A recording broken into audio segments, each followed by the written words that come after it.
Undangan itu datang menjelang maghrib, bukan lewat pesan singkat, bukan pula lewat lisan. Sebuah kertas putih terlipat rapi, tiba-tiba sudah tergeletak di teras rumahku. Padahal, tak ada suara langkah siapapun sebelumnya. Yang membuatku merinding, nama lengkapku tertulis jelas, dengan tinta hitam pekat, lengkap dengan waktu dan tempat acara. Tahlilan malam ke-7, Kampung Al-Hidayah. Kampung itu tidak ada di peta manapun, dan satu kalimat di bagian bawah undangan itu membuat dadaku terasa sesak. Mohon hadir. Yang diundang, harap tidak menolak. Sebelum kita lanjut ke kisahnya yang makin gelap dan penuh teror, dukung terus channel Ruang Mistis dengan klik tombol subscribe, nyalakan lonceng, dan like video ini agar kami terus menghadirkan cerita-cerita yang tidak berani diceritakan di tempat lain. Dan buat kamu yang pernah mengalami kejadian mistis, gangguan gaib, atau melihat hal yang tak kasat mata, tuliskan kisahmu di kolom komentar. Siapa tahu, cerita kamu akan kami angkat di episode selanjutnya. Sekarang, matikan lampu, pasang headset, dan jangan kemana-mana. Karena setelah ini, rahasia yang tersembunyi akan mulai terbuka.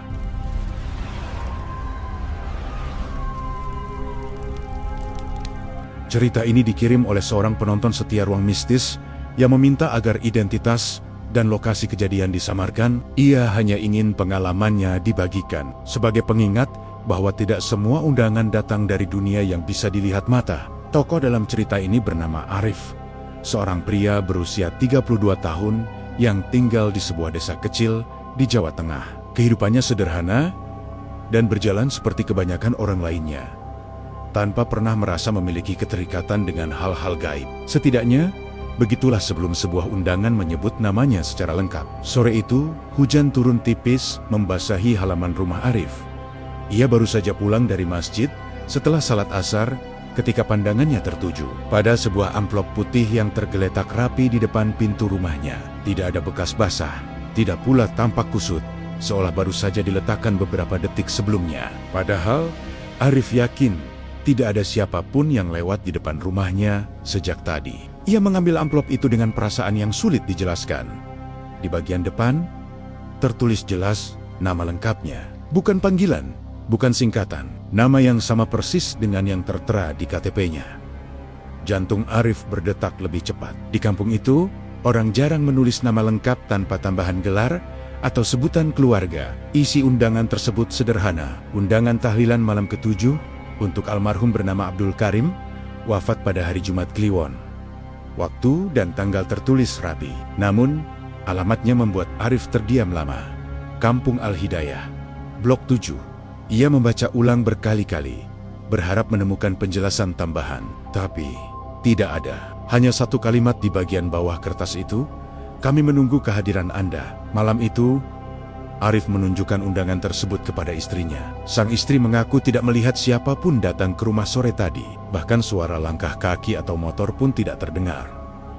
Suasana rumah terasa lebih sunyi dari biasanya. Angin hampir tidak bergerak, dan suara serangga malam seakan menghilang. Keesokan harinya, Arif mencoba bertanya kepada Pak Rahmat, tetangga depan rumah yang dikenal sebagai orang paling lama tinggal di desa itu. Begitu membaca undangan tersebut, wajah Pak Rahmat langsung berubah. Tangannya sedikit gemetar saat mengembalikan kertas itu. Ia tidak langsung bicara, hanya menatap Arif lama, seolah sedang memastikan sesuatu. Ada undangan yang memang tidak bisa dianggap biasa, ucap Pak Rahmat akhirnya. Ia tidak menjelaskan lebih jauh, hanya berpesan agar Arif berhati-hati dan tidak datang sendirian jika memutuskan memenuhi undangan itu. Perasaan gelisah mulai menghantui Arif. Malam-malamnya diisi mimpi aneh tentang sebuah perkampungan sunyi dengan lampu-lampu temaram dan suara zikir yang terdengar samar. Namun, tanpa satupun sosok manusia terlihat jelas. Mimpi itu terasa begitu nyata, seolah ia sedang dituntun menuju suatu tempat. Arif akhirnya menemui seorang ustaz di masjid. Setelah membaca undangan tersebut, sang ustaz terdiam cukup lama. Dengan suara pelan, ia menjelaskan bahwa ada makhluk ciptaan Tuhan yang hidup berkelompok seperti manusia. Mereka memiliki kampung, menjalankan ibadah, dan memegang aturan sendiri. Jarang berinteraksi dengan manusia, kecuali dalam keadaan tertentu. Hari tahlilan itu pun tiba. Setelah salat Isya, Arif berangkat ditemani Pak Rahmat. Mereka berjalan menyusuri jalan setapak di pinggir sawah. menjauh dari pemukiman warga. Semakin jauh mereka melangkah, suasana terasa semakin berbeda. Udara menjadi lebih sejuk, namun juga terasa berat, seolah banyak mata tak terlihat sedang memperhatikan. Tak lama kemudian, mereka mendengar lantunan tahlil, pelan, teratur, dan sangat khusyuk. Di kejauhan, lampu-lampu kecil terlihat berjajar rapi, menyerupai sebuah kampung sungguhan. Arif merasakan dadanya mengencang.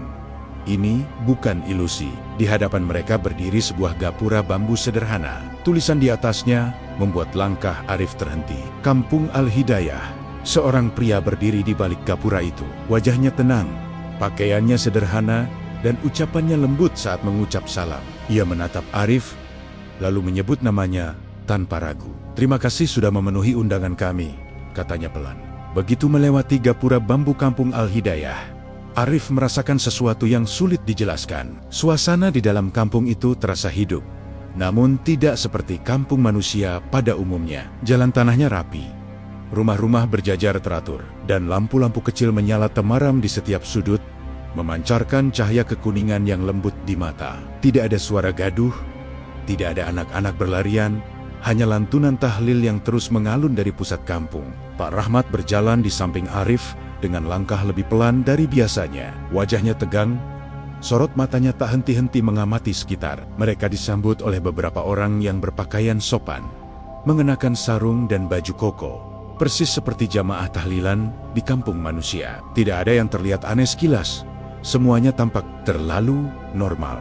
Mereka diarahkan menuju sebuah rumah yang sedikit lebih besar dari yang lain. Di halaman rumah itu, puluhan orang telah duduk bersila membentuk lingkaran. Kitab Yasin terbuka di tangan mereka, dan suara bacaan terdengar serempak, rapi, tanpa satu nada pun meleset.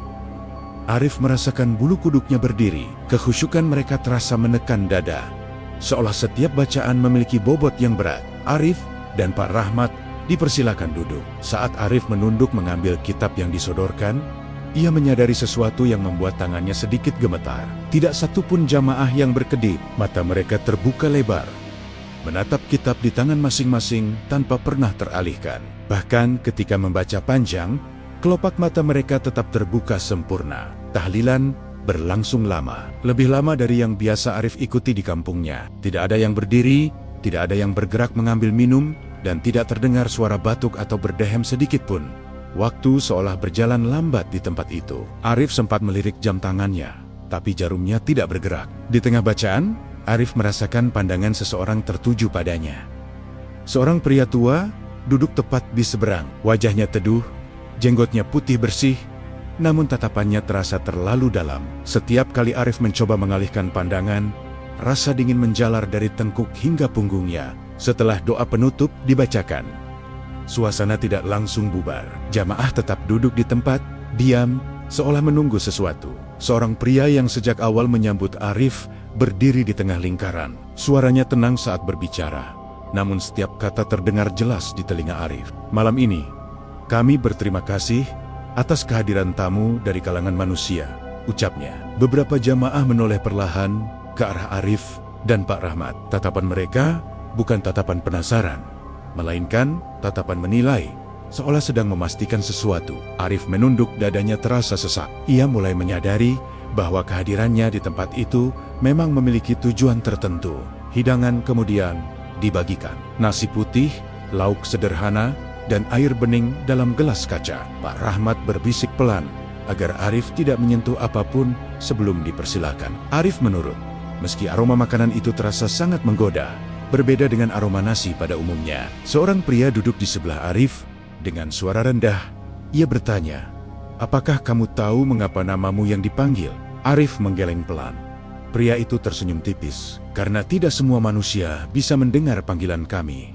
Sebelum Arif sempat bertanya lebih jauh, pria itu bangkit dan kembali ke tempatnya, seolah percakapan singkat itu tidak pernah terjadi. Acara tahlilan akhirnya dinyatakan selesai. Satu persatu jamaah berdiri dengan gerakan yang serempak.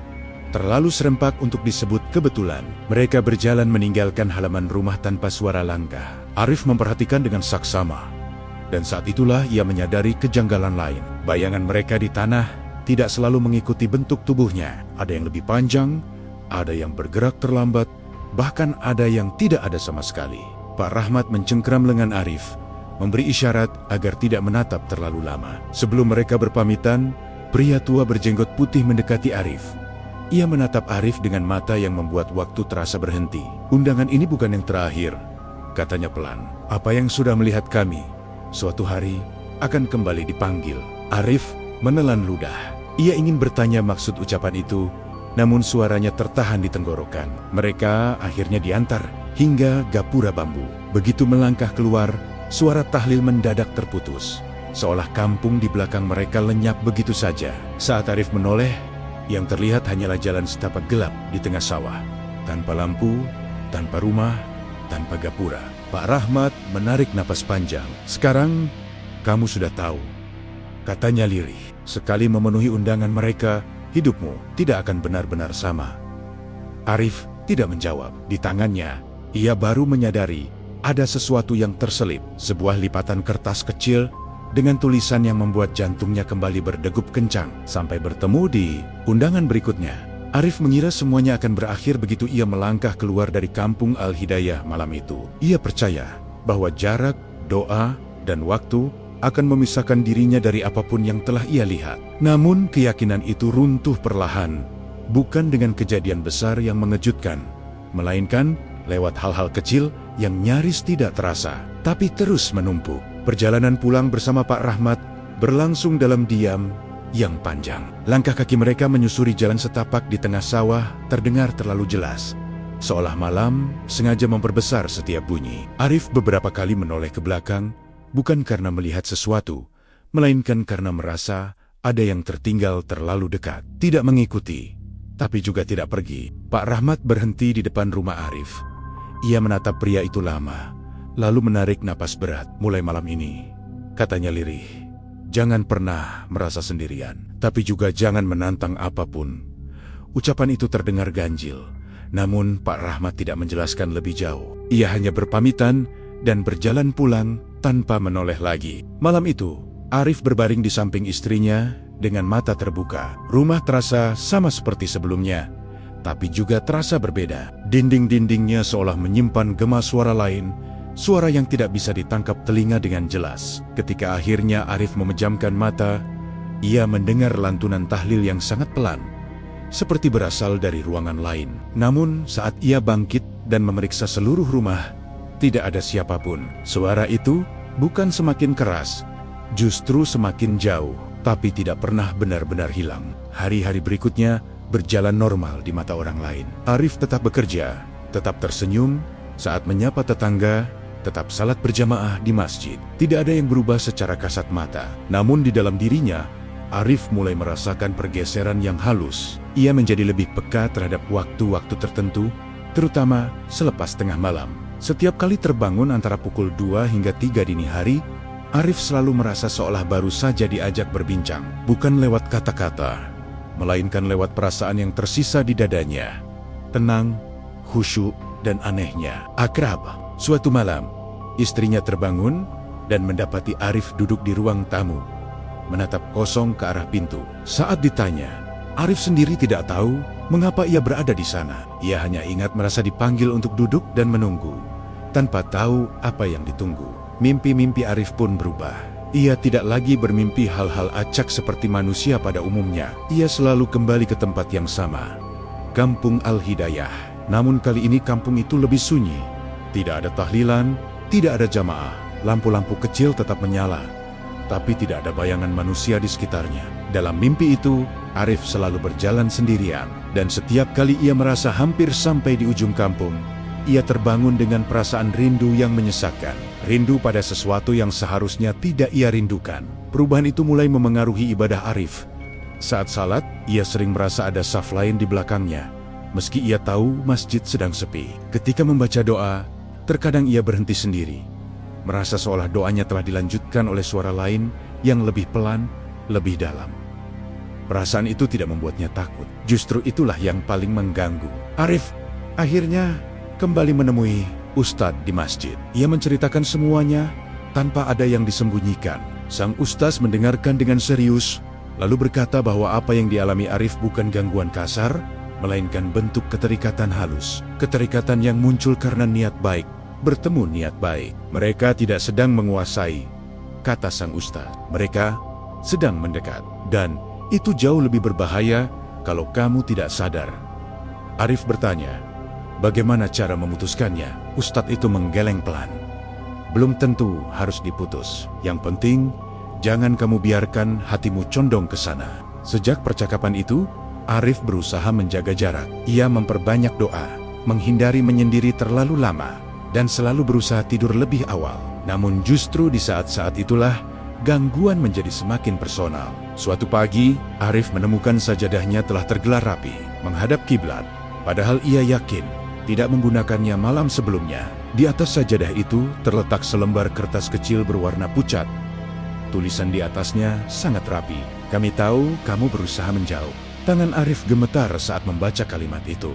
Ia meremas kertas tersebut, lalu membakarnya di dapur. Namun anehnya, kertas itu tidak habis terbakar. Api hanya menghitamkan pinggirannya, sementara tulisannya tetap terbaca. Sejak hari itu, Arif mulai merasa kehadiran mereka bukan lagi dari luar, melainkan dari dalam dirinya sendiri. Ada suara hati yang bukan miliknya. Ada pikiran yang terasa asing, namun akrab.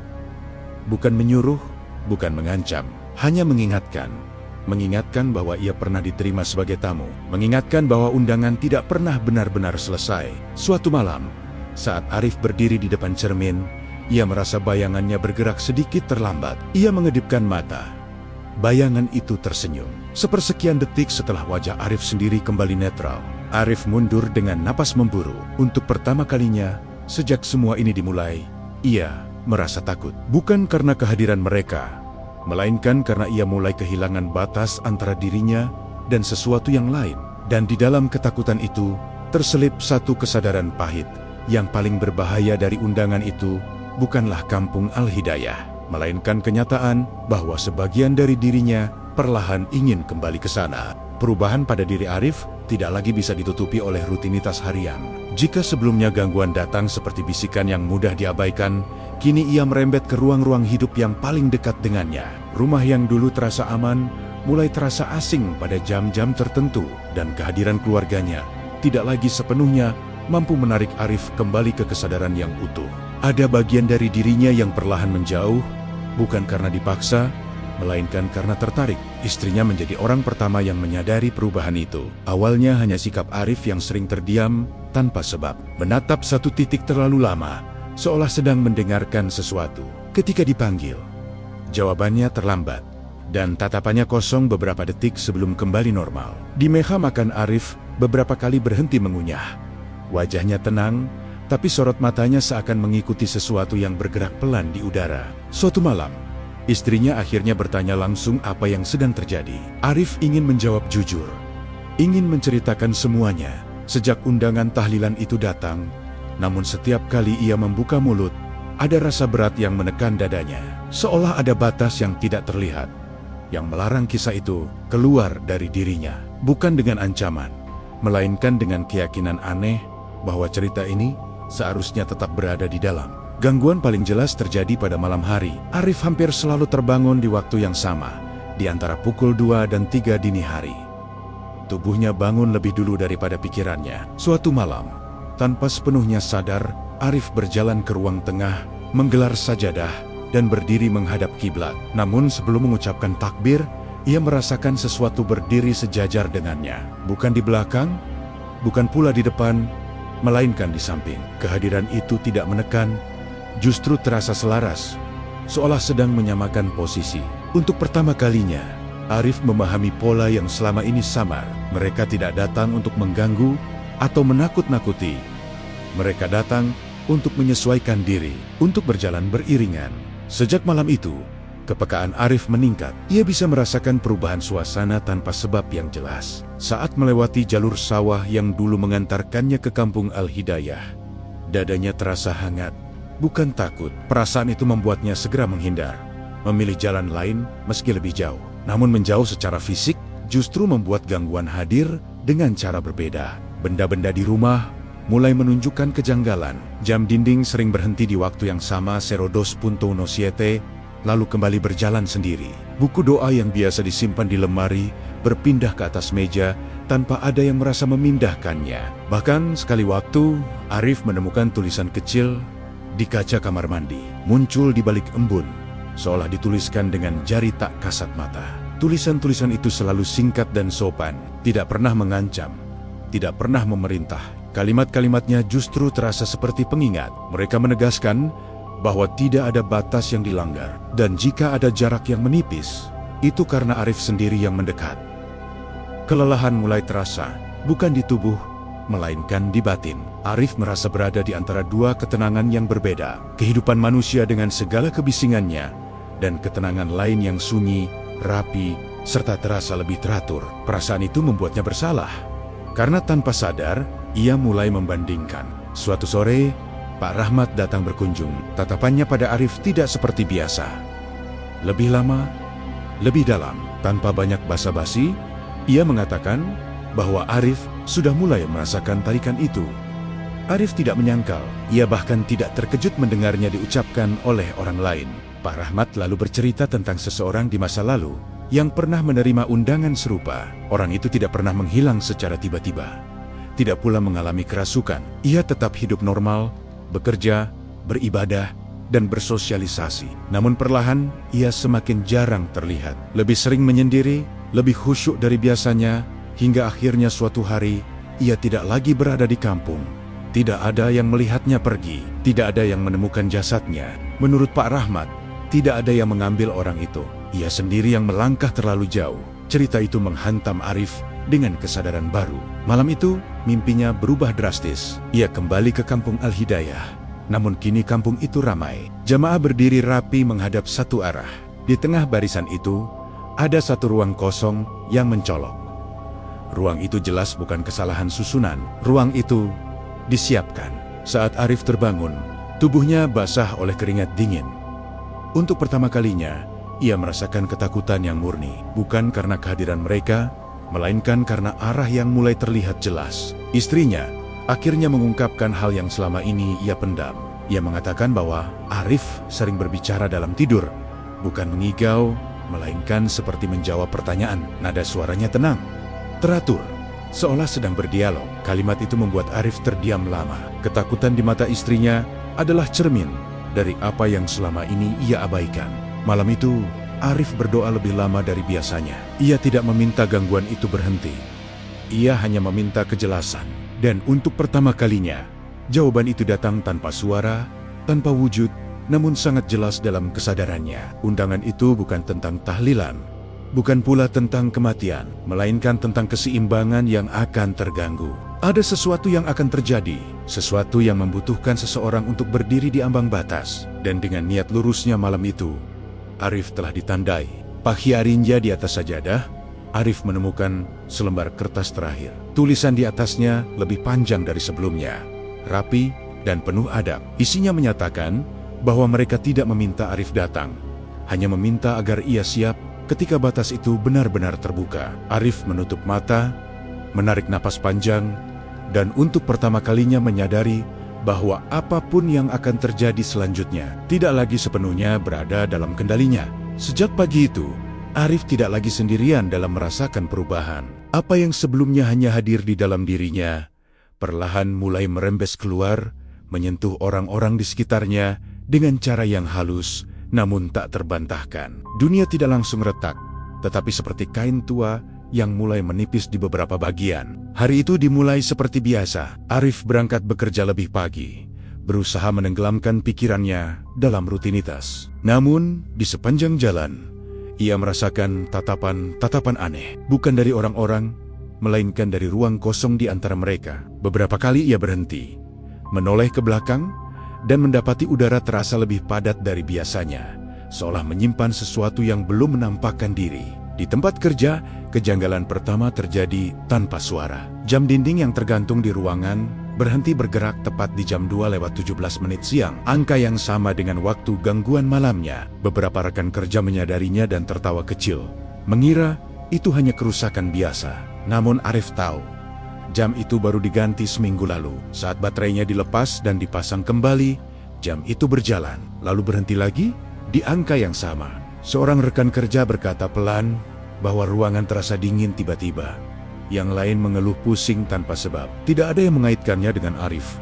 Namun ia merasakan tekanan halus di dadanya. Seolah ada benang tipis yang ditarik perlahan dari dalam dirinya menuju ruang itu. Saat waktu zuhur, Arif pergi ke masjid bersama beberapa rekan. Di tengah salat berjamaah, seorang makmum di barisan belakang tiba-tiba melangkah mundur dan membatalkan salatnya. Wajahnya pucat. Ia berbisik pada orang di sampingnya bahwa saf di depan terasa terlalu rapat. Padahal jarak mereka normal. Ia merasa seolah berdiri di antara dua barisan. Arif tidak menoleh, tapi ia tahu persis barisan mana yang dimaksud. Sepulang kerja, hujan turun deras. Arif memilih berteduh sejenak di warung pinggir jalan. Saat itulah seorang ibu tua yang duduk di sudut warung menatapnya lama. Tatapannya bukan tatapan orang asing, melainkan seperti seseorang yang mengenali sesuatu tanpa tahu harus berkata apa. Saat Arif hendak pergi, ibu itu berbisik pelan, "Nak, kamu sering jalan di dua tempat ya?" Arif berhenti sejenak, ingin bertanya maksudnya, namun ibu itu sudah menunduk kembali. Seolah ucapannya barusan tidak pernah keluar. Malamnya, kejanggalan mencapai rumah Arif dengan cara yang tidak bisa diabaikan. Lampu-lampu di rumah berkedip serempak tanpa sebab, lalu menyala stabil kembali. Televisi mati sendiri tepat saat menyiarkan berita kematian seseorang di desa sebelah. Yang paling membuat istrinya ketakutan adalah suara langkah kaki di teras, berjalan pelan, berhenti tepat di depan pintu, lalu menghilang tanpa suara pintu dibuka. Istrinya mulai menangis malam itu. Ia mengatakan, rumah ini tidak lagi terasa kosong saat ditinggal berdua. Ada rasa diawasi, bukan dengan niat jahat, tapi dengan kesabaran yang terlalu tenang. Arif memeluk istrinya, namun di dalam hatinya, ia tahu kehadiran itu bukan sekadar perasaan. Pak Rahmat datang keesokan harinya bersama dua orang tua kampung. Mereka duduk lama di ruang tamu tanpa banyak bicara. Salah satu dari mereka akhirnya berkata bahwa beberapa warga mulai melihat hal-hal yang tidak biasa di sekitar rumah. Arif, bayangan orang berdiri di halaman saat maghrib. Suara zikir pelan terdengar dari arah sawah pada malam hari. Dan yang paling aneh, beberapa orang bermimpi berada di kampung yang sama, dengan lampu-lampu kecil dan jalan tanah yang rapi. Nama kampung itu sama. Pak Rahmat berkata dengan suara berat bahwa batas mulai menipis. Bukan terbuka lebar, tetapi cukup tipis untuk saling terlihat. Dan setiap batas yang menipis selalu membutuhkan penyeimbang. Seseorang yang berdiri tepat di tengah, agar tidak ada yang melangkah terlalu jauh. Malam itu, Arif bermimpi lagi. Kali ini ia tidak berjalan sendirian. Ia berdiri di sebuah lapangan kecil di kampung Al-Hidayah. Di satu sisi berdiri jamaah kampung itu, rapi, tenang, khusyuk. Di sisi lain, samar-samar terlihat siluet manusia, tidak jelas wajahnya, namun terasa akrab. Di antara kedua sisi itu, Arif berdiri sendiri. Seorang pria tua berjenggot putih melangkah mendekat dan berkata bahwa keseimbangan tidak bisa dijaga selamanya oleh doa saja. Kadang dibutuhkan kehadiran, bukan untuk berpihak, melainkan untuk memastikan tidak ada yang melampaui batas. Saat Arif terbangun, suara azan subuh menggema. Namun yang membuatnya terdiam adalah kenyataan bahwa suara azan itu datang dari dua arah, dari masjid kampungnya dan dari arah sawah. Di belakang rumah, suara yang kedua lebih pelan, namun nadanya sama persis, seolah dilantunkan oleh jamaah yang berbeda, namun serempak. Beberapa tetangga keluar rumah, saling menatap dengan wajah bingung. Mereka juga mendengarnya. Pagi itu, di depan rumah Arif, ditemukan jejak-jejak kaki di tanah basah. Bukan jejak hewan, bukan pula jejak sepatu. Jejak kaki manusia, rapi, sejajar, menghadap ke rumah Arif, lalu berhenti tepat di teras dan menghilang begitu saja. Tidak ada yang berani berkata apa-apa. Namun semua yang melihat tahu, ini bukan lagi urusan satu orang. Arif berdiri di ambang pintu, menatap jejak-jejak itu dengan napas tertahan. Di dalam dirinya, tidak ada lagi penyangkalan. Ia memahami satu hal dengan sangat jelas. Undangan itu telah berkembang menjadi panggilan, dan panggilan itu tidak hanya untuknya, melainkan untuk menjaga agar dua dunia tidak saling menabrak. Di saku bajunya, Arif merasakan lipatan kertas yang entah sejak kapan ada di sana. Ia tidak perlu membukanya untuk tahu isinya. Ia sudah mengerti maknanya. Batas itu mulai terbuka, dan waktunya semakin dekat. Sejak jejak-jejak kaki itu muncul di teras rumahnya, Arif tidak lagi diberi ruang untuk berpura-pura. Pagi itu terasa berbeda. Udara kampung lebih dingin, bukan karena cuaca, melainkan karena kesunyian yang tidak wajar. Orang-orang beraktivitas seperti biasa, namun suara mereka terdengar tertahan, seolah setiap kata dijaga agar tidak melampaui batas yang tak terlihat. Beberapa tetangga memandang rumah Arif lebih lama dari biasanya, lalu mengalihkan pandangan dengan cepat. Arif berdiri lama di depan pintu, menatap tanah yang kini telah kering. Seakan jejak-jejak itu tidak pernah ada. Namun perasaan di dadanya tidak ikut menghilang. Ia tahu apa yang terjadi semalam adalah peringatan terakhir sebelum sesuatu yang lebih besar berlangsung. Siang itu, Pak Rahmat kembali datang. Kali ini tidak sendiri. Ia ditemani Ustadz masjid dan seorang lelaki tua yang tidak dikenal Arif. Wajah lelaki itu tenang, namun sorot matanya menyimpan kewaspadaan yang dalam. Mereka duduk tanpa basa-basi, tidak ada pembukaan panjang, seolah semua yang hadir sudah memahami situasi yang sama. Lelaki tua itu akhirnya berbicara. Ia mengatakan bahwa dalam waktu-waktu tertentu, batas antara dua alam memang bisa menipis. Namun biasanya, batas itu menutup kembali dengan sendirinya. Yang membuat keadaan kali ini berbeda adalah adanya titik temu yang terlalu stabil. Seseorang yang berdiri terlalu lama di ambang. Pandangan mereka semua tertuju pada Arif. Arif tidak membantah. Untuk pertama kalinya, sejak semua ini dimulai, ia tidak merasa perlu menyangkal. Ia justru merasa lega karena akhirnya ada orang lain yang mengucapkan apa yang selama ini ia rasakan. Ustadz masjid menambahkan bahwa niat Arif sejauh ini masih lurus, dan itulah yang membuat semuanya tidak langsung berubah menjadi kekacauan. Namun niat saja tidak cukup jika peran itu terus dibiarkan tanpa arah. Malam ini, kata Ustaz itu pelan, kamu akan dipanggil lagi, bukan sebagai tamu, tapi sebagai penengah. Arif mengangguk, meski dadanya terasa semakin berat. Menjelang maghrib, tanda-tanda itu kembali muncul. Suara zikir pelan terdengar dari arah sawah. Lebih jelas dari sebelumnya, lampu-lampu rumah warga berkedip satu persatu, lalu kembali normal. Anak-anak yang sedang bermain mendadak terdiam, menatap satu arah yang sama, seolah melihat sesuatu yang tidak berani mereka sebutkan. Malam itu, Arif tidak menunggu untuk tertidur. Ia duduk di ruang tengah dengan sajadah terbentang. Istrinya memegang tangannya erat, matanya berkaca-kaca. Namun, ia tidak menangis. Ada pemahaman diam di antara mereka bahwa apapun yang akan terjadi tidak bisa sepenuhnya dicegah. Saat jarum jam mendekati waktu yang selalu sama, udara di dalam rumah berubah. Tidak ada angin, namun tirai bergerak pelan. Lampu redup tanpa padam, dan tanpa suara langkah, Arif tahu bahwa ia tidak lagi sendirian. Ia tidak melihat wujud apapun. Yang ia rasakan hanyalah kehadiran yang sangat tertata, seperti barisan yang berdiri rapi menunggu aba-aba. Dalam kesadarannya, kampung Al-Hidayah kembali terbuka. Kali ini bukan sebagai tempat, melainkan sebagai keadaan. Arif berdiri dengan langkah tenang. Ia berjalan keluar rumah. Tidak ada yang menghalanginya. Di teras, dunia terasa lebih luas, seolah ruang di sekitarnya meregang untuk memberi jalan. Jalan setapak menuju sawah tampak lebih jelas dari sebelumnya, diterangi cahaya yang tidak berasal dari manapun. Di tengah sawah, Arif berhenti.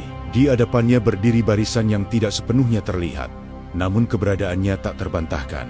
Di sisi lain, samar-samar ia merasakan keberadaan manusia-manusia yang sedang tidur, bermimpi, dan tanpa sadar terpengaruh oleh batas yang menipis. Untuk pertama kalinya, Arif berbicara tanpa suara. Ia menyampaikan bahwa ia tidak datang untuk berpihak. Ia hanya ingin memastikan tidak ada yang melangkah terlalu jauh. Jawaban itu datang bukan dalam kata-kata, melainkan dalam perasaan yang mengalir deras.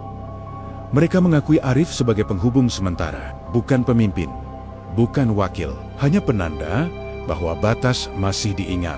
Namun, peran itu tidak datang tanpa syarat. Arif diberi pemahaman bahwa semakin lama ia berdiri di ambang, semakin sulit baginya untuk sepenuhnya kembali. Setiap kali ia menenangkan satu sisi lain akan menariknya lebih dekat. Keseimbangan selalu menuntut pengorbanan, sekecil apapun. Saat Arif membuka mata, ia mendapati dirinya masih berdiri di tengah sawah. Keringat dingin membasahi tubuhnya. Di kejauhan, beberapa lampu rumah menyala kembali, dan suara zikir perlahan menghilang. Udara terasa lebih ringan. Namun sebelum ia melangkah pulang, Arif melihat sesuatu di tanah. Sebuah tanda, terbuat dari jejak kaki yang tidak mengarah ke rumahnya, melainkan saling berhadapan, lalu berhenti di satu titik tempat ia berdiri. Pagi harinya, kampung kembali normal. Tidak ada lagi suara aneh. Tidak ada bayangan di halaman. Orang-orang beraktivitas seperti biasa. Meski beberapa masih menyimpan rasa cemas, Pak Rahmat datang dan mengangguk pelan saat melihat wajah Arif. Ia tahu apa yang telah terjadi. Namun Arif sendiri merasakan perubahan yang tidak bisa ia jelaskan dengan mudah. Ia menjadi lebih tenang, namun juga lebih waspada. Ia tahu, apa yang ia lakukan semalam bukanlah akhir. Itu hanyalah penundaan. Di dalam dirinya, ada kesadaran baru yang tumbuh, bahwa keseimbangan bukanlah sesuatu yang statis. Ia harus dijaga, diawasi, dan suatu hari, mungkin diserahkan. Saat Arif berdiri di halaman rumahnya sore itu, angin berembus pelan membawa aroma tanah basah. Untuk sesaat, ia merasakan ketenangan yang utuh. Namun di balik ketenangan itu, ia memahami satu kenyataan yang tidak bisa dihindari. Sekali seseorang berdiri di ambang batas, dunia tidak akan pernah menutup pintu sepenuhnya. Dan Arif kini tahu, undangan berikutnya bukan lagi tentang kehadiran, melainkan tentang keputusan. Sejak malam ia berdiri di tengah sawah sebagai penanda batas. Hidup Arif tidak pernah kembali sepenuhnya ke bentuk semula. Keseharian berjalan seperti biasa. Namun ada lapisan lain yang kini selalu hadir, menyertai setiap langkah dan pikirannya. Ia tidak lagi sekadar merasakan kehadiran dua dunia, melainkan mulai hidup di antara keduanya. Dan itulah yang perlahan menggerogoti sisi manusianya. Pada awalnya, Arif merasa perannya berhasil. Kampung kembali tenang. Tidak ada lagi suara zikir dari sawah. Tidak ada bayangan berdiri di halaman rumah warga. Dan tidak ada gangguan pada jam atau listrik. Warga mulai melupakan kejadian-kejadian aneh itu, menganggapnya sebagai fase singkat yang berlalu begitu saja. Namun, ketenangan itu dibayar mahal oleh Arif. Ia mulai kehilangan waktu.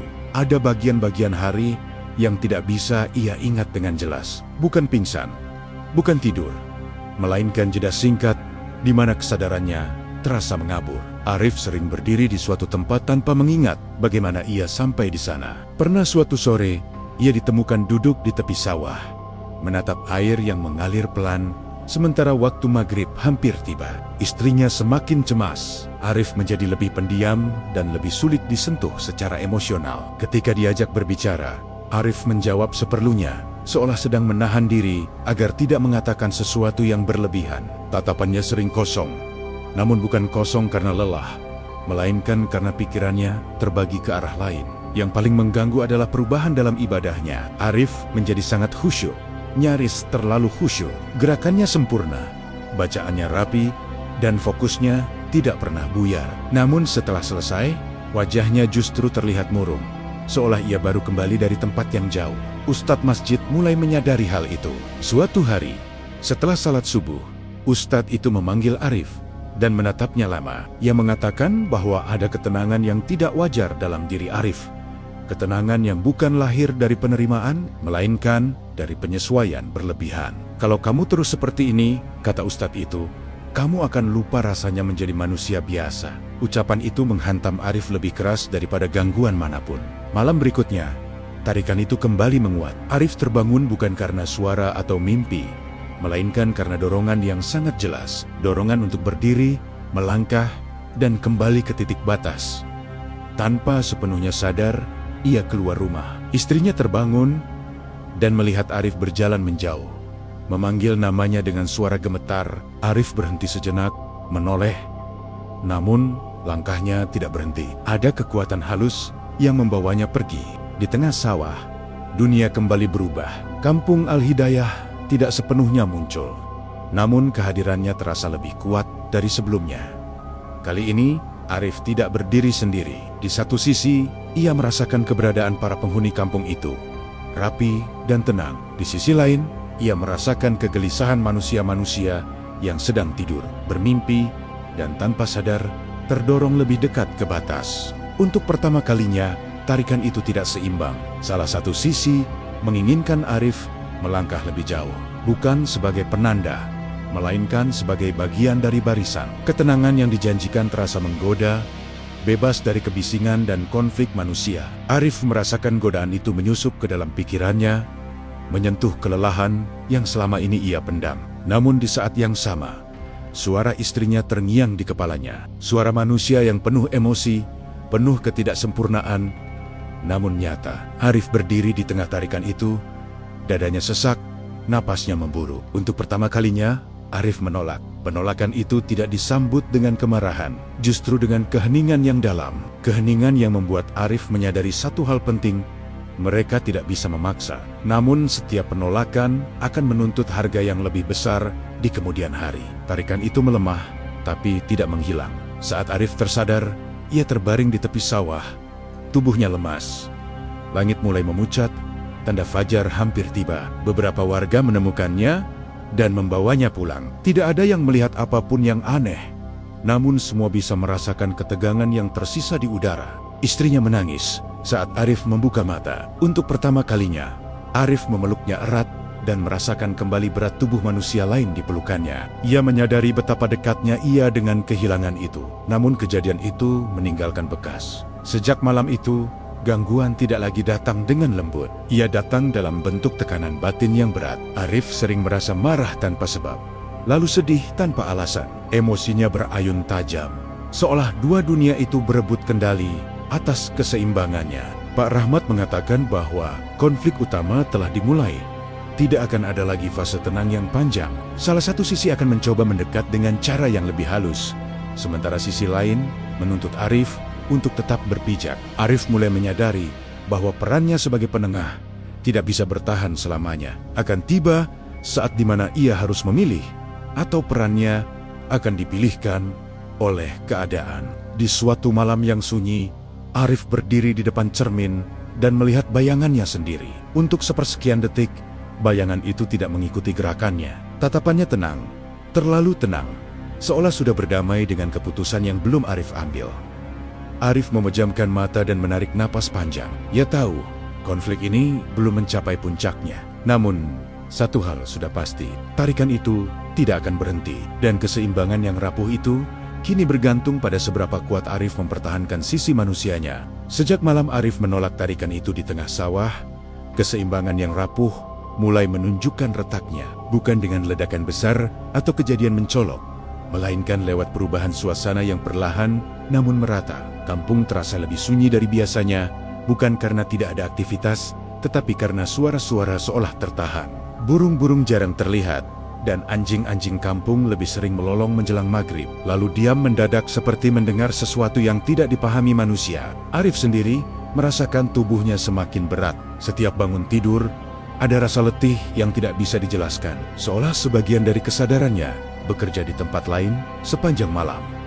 Ingatannya mulai bercampur antara mimpi dan kenyataan. Ia sering tidak yakin apakah suatu percakapan benar-benar terjadi atau hanya berlangsung di batas yang selama ini ia jaga. Istrinya tidak lagi sekadar cemas. Ia mulai takut. Beberapa kali ia terbangun dan mendapati Arif duduk di tepi tempat tidur, menatap kosong ke arah jendela. Ketika ditanya, Arif menjawab dengan suara pelan bahwa ia sedang memastikan jaraknya masih aman. Jawaban itu tidak masuk akal, namun diucapkan dengan keyakinan yang membuat istrinya menggigil. Tanda paling jelas bahwa batas hampir jebol terjadi pada suatu sore. Langit mendadak menggelap lebih cepat dari seharusnya. Awan tidak hitam, justru pucat, seperti kehilangan warna. Beberapa warga bersaksi melihat siluet orang-orang berdiri di tengah sawah berbaris rapi, menghadap ke arah kampung. Saat didekati, siluet itu menghilang, meninggalkan perasaan tertekan yang sulit dijelaskan. Malamnya, masjid dipenuhi jamaah lebih awal. Banyak yang merasa tidak tenang berada di rumah. Saat azan berkumandang, suara itu terdengar menggema terlalu lama, seolah dipantulkan oleh ruang lain yang tidak terlihat. Beberapa jamaah menoleh ke arah pintu masjid, merasa ada saf tambahan yang tidak kasat mata. Arif berdiri di barisan depan. Untuk pertama kalinya, ia merasa tidak sepenuhnya berada di tempat itu. Bacaan imam terdengar berlapis. Satu suara nyata, satu lagi sangat pelan, mengikuti dengan presisi yang nyaris sempurna. Arif tahu, jika ia membiarkan dirinya tenggelam sedikit saja, ia akan kembali berdiri di ambang, bahkan tanpa perlu melangkah keluar. Usai salat, Ustadz masjid mendekati Arif dengan wajah serius. Ia mengatakan bahwa beberapa orang mulai bermimpi hal yang sama. Sebuah kampung dengan lampu-lampu kecil, jalan tanah rapi, dan jamaah yang berdiri menunggu. Mimpi itu terasa damai. Terlalu damai, hingga membuat beberapa orang enggan bangun. "Itu bukan ajakan," kata Ustadz itu pelan. "Itu undangan yang bocor." Malam itu, hujan turun tanpa angin. Tetesannya lurus dan rapat, menciptakan suara yang menekan telinga. Arif duduk sendirian di ruang tengah, sajadah terbentang, namun ia tidak berdoa. Menunggu. Untuk pertama kalinya, ia sadar bahwa penantian itu bukan lagi pilihan. Udara berubah. Tidak dingin, tidak panas, hanya terasa lebih padat. Arif menutup mata dan dunia di sekitarnya bergeser. Ia tidak melangkah, namun sudah berada di batas. Kali ini, Kampung Al-Hidayah tampak lebih jelas dari sebelumnya. Rumah-rumahnya utuh, lampu-lampunya terang, dan jamaah berdiri memenuhi jalan utama. Di hadapannya berdiri pria tua berjenggot putih. Wajahnya tetap tenang, namun tatapannya menyimpan keseriusan yang belum pernah Arif lihat sebelumnya. Pria itu menyampaikan bahwa keseimbangan tidak bisa lagi dijaga dengan kehadiran sesaat. Batas yang menipis membutuhkan keputusan agar tidak runtuh sepenuhnya. Pilihan itu disampaikan tanpa ancaman, tanpa paksaan, justru dengan kejujuran yang menakutkan. Jika Arif terus berdiri di ambang, batas akan semakin terbuka karena keberadaannya menjadi jangkar yang terlalu kuat. Jika ia mundur sepenuhnya, keseimbangan akan mencari pengganti, dan pengganti itu belum tentu sekuat Arif menahan tarikan. Ada pilihan ketiga, namun itulah yang paling berat. Arif bisa menutup batas itu untuk waktu yang sangat lama, bukan dengan menghilang, melainkan dengan mengikat dirinya pada satu sisi lebih kuat dari sebelumnya. Menjadi manusia sepenuhnya, dengan konsekuensi bahwa ia akan kehilangan kemampuan untuk merasakan dan mengawasi apa yang terjadi di seberang. Jika suatu hari batas kembali menipis, ia tidak akan menjadi orang yang dipanggil. Pilihan itu terdengar sederhana, namun Arif tahu artinya. Ia harus melepaskan peran, sekaligus menerima ketidaktahuan. Di saat Arif terdiam, kampung manusia mulai merasakan dampaknya. Beberapa warga tiba-tiba pingsan di rumah masing-masing. Anak-anak menangis tanpa sebab. Suara zikir terdengar bersahut-sahutan dari arah sawah dan masjid, saling tumpang tindih seperti dua dunia yang mulai berbicara bersamaan. Arif merasakan tekanan hebat di dadanya. Ia menyadari bahwa waktu hampir habis. Setiap detik ia menunda, batas itu semakin menipis. Ia teringat istrinya, rumahnya, dan kehidupan yang tidak sempurna namun nyata. Ia juga teringat ketenangan Kampung Al-Hidayah yang rapi, teratur, dan bebas dari kebisingan manusia. Untuk pertama kalinya, Arif menangis, bukan karena takut, melainkan karena harus memilih kehilangan yang mana. Ketika ia membuka mata, hujan telah reda. Rumahnya sunyi. Di luar, suara orang-orang mulai terdengar kembali. Arif berdiri perlahan. Ia tahu, apapun pilihannya nanti, tidak akan ada jalan kembali sepenuhnya. Di sudut ruang tamu, sebuah kertas kecil tergeletak di lantai. Tidak ada tulisan panjang, hanya satu kalimat yang membuat napas Arif tertahan. Batas itu akan menutup. Setelah keputusanmu diambil, Arif menggenggam kertas itu erat. Ia tahu klimaks ini belum berakhir. Namun satu hal sudah pasti. Malam-malam berikutnya tidak akan lagi memberinya waktu untuk ragu. Keputusan Arif tidak diambil dalam satu malam. Ia diambil dalam keheningan yang panjang di sela napas di antara detak jantung yang terasa terlalu jelas. Sejak pesan terakhir itu muncul, Arif tidak lagi merasakan tarikan yang mendesak, melainkan penantian yang berat. Seolah dua dunia sama-sama menahan diri, memberi ruang bagi satu pilihan yang akan menentukan segalanya. Hari-hari berikutnya berjalan dengan ritme yang aneh. Kampung tampak kembali normal. Namun, ada kewaspadaan yang tertinggal di wajah orang-orang. Beberapa warga masih mengeluh mimpi yang sama, meski intensitasnya berkurang. Lampu-lampu tidak lagi berkedip. Suara zikir dari sawah menghilang, dan udara perlahan terasa lebih ringan. Namun Arif tahu, ketenangan ini bukanlah tanda bahwa semuanya telah selesai. Ia mulai merasakan pergeseran di dalam dirinya. Kepekaan yang selama ini menjadi beban perlahan memudar. Ia tidak lagi terbangun di waktu yang sama setiap malam. Tidak ada lagi dorongan untuk berdiri dan menunggu. Bahkan, suara-suara halus yang dulu selalu menyertai doa-doanya, kini menghilang, meninggalkan keheningan yang murni. Keheningan itu seharusnya melegakan. Namun bagi Arif, ia datang bersama rasa kehilangan yang tidak bisa dijelaskan dengan mudah. Istrinya menjadi saksi pertama perubahan itu. Arif mulai kembali sepenuhnya hadir dalam percakapan. Tatapannya tidak lagi kosong, jawabannya tidak lagi tertahan. Namun di balik itu, ada kesedihan samar yang tidak bisa disembunyikan. Seperti seseorang yang baru saja berpisah dengan sesuatu yang sangat dikenalnya, meski perpisahan itu adalah pilihan sendiri. Ustadz masjid mengatakan bahwa tanda-tanda batas menutup mulai terlihat. Jamaah tidak lagi bermimpi tentang kampung itu. Saf terasa kembali normal. Bacaan salat kembali terdengar tunggal. Namun ustaz itu juga mengingatkan bahwa penutupan batas bukanlah peristiwa dramatis, melainkan proses peluruhan yang sunyi. Arif merasakan proses itu dengan sangat jelas. Setiap hari, ingatan-ingatannya tentang kampung Al-Hidayah terasa semakin kabur. Detail-detail kecil yang dulu begitu tajam, kini memudar. Nama-nama, wajah-wajah, bahkan perasaan ketenangan itu perlahan menjauh. Seperti mimpi yang tidak sempat dicatat setelah bangun. Suatu sore, Arif berjalan melewati jalur sawah yang dulu mengantarnya ke batas. Ia berhenti sejenak, menatap tanah yang tampak biasa. Tidak ada lagi rasa hangat, tidak ada lagi tarikan. Hanya sawah, angin, dan bau tanah basah. Ia menarik napas panjang, menyadari bahwa jalur itu kini benar-benar milik dunia manusia kembali. Namun saat ia hendak melangkah pergi, Arif merasakan satu sentuhan halus di dadanya. Bukan tarikan, bukan panggilan, hanya pengingat. Ia tahu, meski perannya telah dilepaskan, bekasnya tidak akan pernah sepenuhnya hilang. Konsekuensi pilihan Arif mulai terasa pada hal-hal kecil. Ia menjadi lebih sensitif terhadap kesedihan orang lain, namun kurang peka terhadap hal-hal gaib. Jika dulu ia bisa merasakan perubahan suasana tanpa sebab, kini ia kembali menjadi manusia biasa yang harus bertanya dan menebak.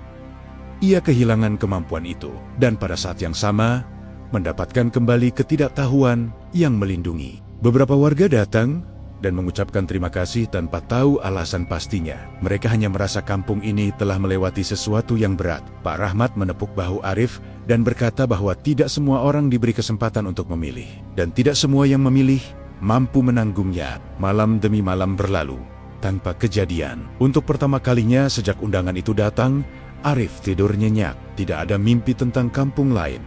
Tidak ada suara zikir yang berlapis. Namun di dalam tidur yang nyenyak itu, ada ruang kosong yang tertinggal. Ruang yang dulu diisi oleh peran yang kini telah ditinggalkan. Suatu malam, Arif terbangun karena mimpi yang berbeda. Ia bermimpi berdiri di depan gapura bambu kampung Al-Hidayah. Gapura itu tertutup, namun tidak terkunci. Di baliknya, tidak ada suara, tidak ada cahaya, hanya kesunyian. Saat ia terbangun, Arif tidak merasa takut. Ia justru merasa damai, seolah mimpi itu adalah ucapan perpisahan. Pahi Arinja Arif menemukan satu kertas kecil di laci mejanya. Ia yakin kertas itu sudah lama ada di sana. Tulisan di atasnya hampir pudar, namun masih terbaca. Keseimbangan terjaga. Terima kasih telah memilih. Tidak ada tanda tangan, tidak ada lambang. Arif melipat kertas itu dan menyimpannya kembali. Bukan sebagai undangan, melainkan sebagai kenangan. Hari-hari berikutnya, hidup berjalan normal. Arif kembali menjadi bagian utuh dari dunia manusia dengan segala kebisingannya, ketidaksempurnaannya, dan kehangatannya. Ia tertawa lebih sering, berbicara lebih lepas, dan belajar menerima bahwa tidak semua hal perlu dipahami. Namun di kedalaman hatinya, Arif tahu satu hal. Batas itu memang telah menutup, tapi tidak pernah benar-benar menghilang. Ia hanya menunggu waktu yang tepat dan orang yang tepat untuk kembali menipis. Dan ketika hari itu tiba, Arif tidak akan lagi menjadi penengah. Ia akan menjadi saksi yang mengingat bahwa pernah ada undangan, pernah ada kampung yang rapi dan sunyi, dan pernah ada pilihan yang harus dibayar dengan kehilangan. Waktu tidak berhenti setelah batas itu menutup. Hari-hari tetap berjalan, pagi tetap datang, dan suara azan tetap memanggil orang-orang untuk kembali mengingat. Namun bagi Arif, ada kesadaran baru yang tumbuh perlahan, bahwa beberapa peristiwa tidak dimaksudkan untuk dikenang sebagai kejadian besar, melainkan sebagai pengingat sunyi tentang rapuhnya batas antara yang terlihat dan yang tidak. Kampung kembali menjadi kampung yang biasa. Anak-anak bermain di sore hari, para ibu berbincang di teras rumah, dan para lelaki kembali memikirkan urusan dunia dengan segala kebisingannya. Tidak ada lagi cerita aneh yang dibicarakan di warung kopi. Seolah-olah semua yang pernah terjadi hanyalah bayangan samar yang tidak perlu disinggung terlalu dalam. Namun Arif tahu, ada harga yang telah dibayar. Ia kini benar-benar manusia biasa, tidak ada lagi kepekaan berlebih, tidak ada lagi tarikan halus, dan tidak ada lagi peran di ambang batas. Hidupnya terasa lebih ringan, namun juga lebih sederhana. Kadang, di tengah keheningan malam, Arif terdiam cukup lama, merasakan ruang kosong yang dulu diisi oleh sesuatu yang tidak semua orang bisa pahami. Istrinya sering mendapati Arif menatap langit tanpa berkata apa-apa. Ketika ditanya, Arif hanya tersenyum dan berkata bahwa ia sedang bersyukur karena bisa merasa lelah dengan cara yang wajar. Lelah sebagai manusia, bukan sebagai penyangga dua dunia. Suatu sore, Arif berjalan sendirian, menyusuri sawah. Jalur tanah yang dulu menjadi titik batas, kini hanya tampak seperti jalan kecil biasa. Tidak ada aura, tidak ada rasa berbeda. Namun Arif berhenti sejenak, bukan karena tarikan, melainkan karena ingatan. Ia mengingat bagaimana mudahnya manusia menganggap dunia ini sepenuhnya milik mereka, tanpa menyadari bahwa ada keteraturan lain yang berjalan beriringan, tanpa perlu saling mengganggu. Ia menyadari satu hal penting, gangguan tidak selalu datang karena niat jahat. Kadang, ia hadir karena manusia lupa menjaga jarak, lupa bersikap, lupa menghormati, dan lupa bahwa tidak semua yang terasa tenang itu aman untuk didekati. Di masjid, Ustaz menyampaikan khutbah tentang batas, tentang bagaimana manusia diajarkan untuk tahu kapan harus melangkah dan kapan harus berhenti. Arif mendengarkan dengan tenang. Ia tahu, khutbah itu bukan ditujukan padanya, namun setiap kata terasa begitu dekat dengan pengalaman yang tidak bisa ia ceritakan secara utuh kepada siapapun. Pak Rahmat pernah berkata bahwa dunia tidak pernah benar-benar terpisah. Ia hanya diatur oleh adab dan batas yang tidak tertulis. Selama manusia menjaga sikap, dunia lain pun akan melakukan hal yang sama. Tapi ketika batas itu diabaikan, keseimbangan akan mencari cara untuk mengingatkan. Cerita tentang undangan tahlilan itu akhirnya tinggal sebagai kisah yang dikirimkan oleh seorang penonton setia Ruang Mistis. Tidak semua detail bisa dibuktikan, dan tidak semua orang perlu mempercayainya. Namun kisah ini tidak dimaksudkan untuk diyakini secara mentah, melainkan direnungkan dengan hati yang terbuka, bahwa ada hal-hal yang lebih baik tidak dicari, bahwa tidak semua undangan perlu dipenuhi, dan bahwa ketenangan yang terlalu sempurna kadang menyimpan konsekuensi yang tidak terlihat. Arif memilih untuk kembali sepenuhnya menjadi manusia. Pilihan itu tidak menjadikannya pahlawan, juga tidak membuatnya istimewa. Ia hanya memilih untuk tetap berada di tempatnya, dan justru disitulah kekuatan pilihan itu berada. Malam terakhir yang diceritakan dalam kisah ini, Arif menutup pintu rumahnya dengan pelan. Ia mematikan lampu satu persatu, lalu duduk di ruang tengah bersama istrinya. Tidak ada suara aneh, tidak ada pertanda apapun, hanya keheningan yang wajar dan hangat. Di luar, angin berhembus pelan melewati sawah, tidak membawa pesan, tidak membawa undangan, anjing, dan mungkin itulah tanda bahwa keseimbangan masih dijaga. Bagi kita yang mendengarkan kisah ini, ada satu pesan yang patut diingat. Dunia ini tidak hanya dihuni oleh apa yang bisa kita lihat, namun bukan berarti kita harus takut. Yang dibutuhkan hanyalah sikap, adab, dan kesadaran untuk tidak melangkah sembarangan.